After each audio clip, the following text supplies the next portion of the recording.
Ayan guys, kalalabas lang namin ng church. Dahil na yung aming service at kami ay mag-ano daw. Ayan, magbabandit po kami mamaya. Hindi po namin alam kung saan kami pupunta. At kami po ay nag-aabang ng mga kotse dahil po kami ay makikisabay lang. Hi sis Eyang, ang aking kasamahan na si Sayang. Hindi ko nga alam. Parang...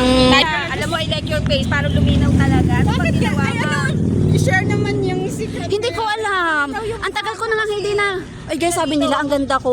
Ang ganda ko daw. Hindi nga na ako gumagamit. May pekas siya dito. Luminaw na yung... Oo nga. Parang po nilagay nyo. Yung kay Rosemar. Ano ba ginagamit mo ngayon? Sabon na Kojic. Ayun na lang, sis Perdita. Yun na nga lang yung Huwag mo kinukontinue siyang ko. papalitan. Yun na nga lang yung kinukontinue ko yung sabon. Pero hindi na ako nagamit ng kay Rosemar kasi medyo mahal lang.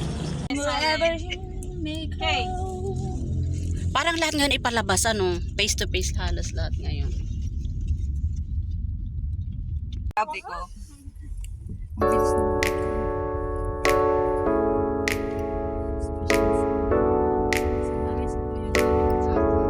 Oh, diretso alis na si Kuya Ninyo eh.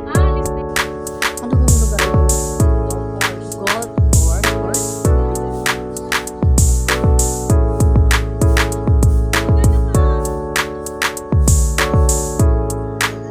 Ayan, dito kami sa golf course daw.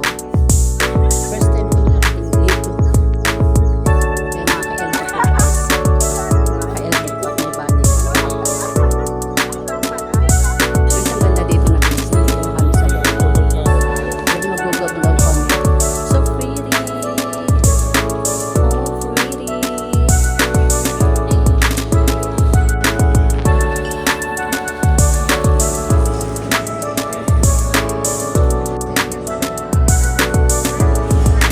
Salamat po muli sa araw na to na pinagkaloob niyo po sa amin upang magkasama-sama po kami, personal po.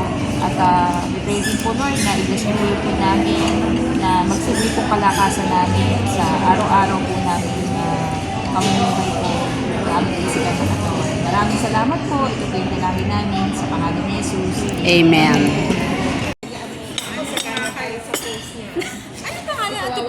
Dito hindi na ako nagpo-post sa Facebook. Hindi tama. Pero ngayon, parang nababawasan yung gano'n na grilled, chicken ang